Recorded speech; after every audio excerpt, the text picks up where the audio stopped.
Welcome to my channel खूनी रात। आज की इस वीडियो में हम देखेंगे एक सच्ची घटना पर आधारित कहानी द साइलेंट सिस्टर शांतनन।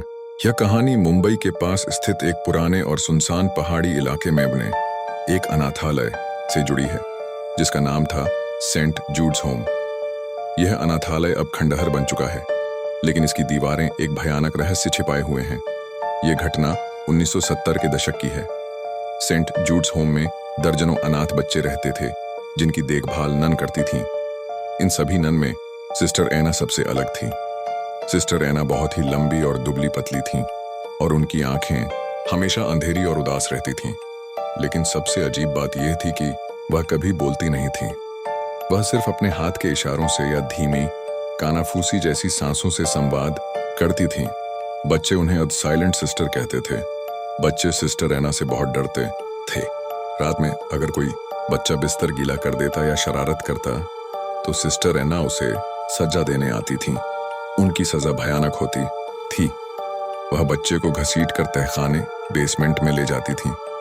वहां उसे एक अंधेरी कोठरी में बंद कर देती थीं और सबसे डरावनी बात, वह घंटों तक उस बच्चे को केवल घूरती रहती थीं बिना कोई आवाज निकाले। बच्चे बताते थे कि उनकी आंखों में देखते ही ऐसा लगता था जैसे उनकी आत्मा खींच ली जा रही हो। कुछ समय बाद अनाथालय में अजीबोगरीब घटनाएं होने लगीं। कई बच्चे बीमार पड़ने लगे। उनकी बीमारी का कोई लक्षण नहीं होता था, बस वे कमजोर होते जाते थे और रात में भयानक चीखें मारते थे, यह कहते हुए कि वह आ रही है। एक के बाद एक कई बच्चों की रहस्यमय ढंग से मौत हो गई। डॉक्टरों को समझ नहीं आया कि क्या हो रहा है। स्थानीय लोग फुसफुसाते थे कि यह सब सिस्टर एना की खामोशी का नतीजा है, जैसे उसकी चुप्पी में कोई काली शक्ति कैद हो। एक रात 10 साल की छोटी लिली, जो सिस्टर एना के कमरे के पास सोती थी, ने एक भयानक बात देखी। उसने देखा कि सिस्टर एना आधी रात को उठी और अपने कमरे के आईने के सामने खड़ी हो गईं। आईने में देखने पर सिस्टर एना का चेहरा भयानक रूप से विकृत हो गया। उनकी त्वचा पीली पड़ गई और उनकी आंखें पूरी तरह से काली पड़ गईं।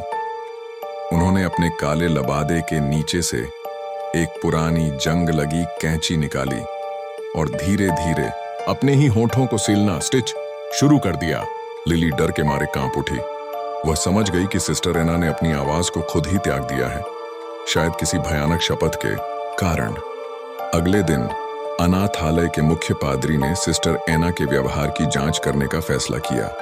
जब वह उनके कमरे में गए तो उन्होंने देखा कि कमरे की सभी चीजें अजीब तरह से बिखरी हुई थीं।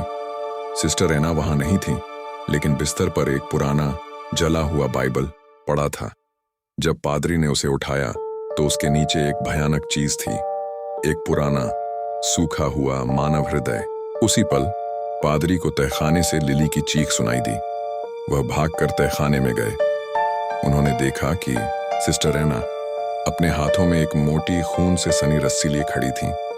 उनके सिल दिए गए होंठों से खून रिस रहा था और उनकी आंखें अब किसी इंसान की नहीं बल्कि एक राक्षस की लग रही थी। पादरी ने यीशु के नाम पर चिल्लाकर सिस्टर एना पर पवित्र जल फेंका। सिस्टर एना एक भयानक बिना आवाज वाली चीख के साथ जमीन पर गिर गईं और उनके काले लबादे के नीचे से तेज जहरीली काली धुआं निकलने लगा। अगले ही पल पूरे अनाथालय में आग लग गई। पादरी किसी तरह लिली को लेकर बाहर भागने में कामयाब रहे, लेकिन सिस्टर एना और बाकी सभी बच्चे उस आग में जलकर राख हो गए। आज सेंट जूड्स होम के खंडहर में अब भी रात के अंधेरे में एक अजीबोगरीब चुप्पी छाई रहती है। स्थानीय लोग कहते हैं कि अगर आप रात में उस जगह से गुजरें तो आपको जलने की गंध और साथ ही किसी के तेज सांस लेने की आवाज सुनाई देगी। वह साइलेंट सिस्टर अब भी वहां भटकती है और अपनी खामोशी से बच्चों की आत्माओं को जकड़ने की कोशिश करती है।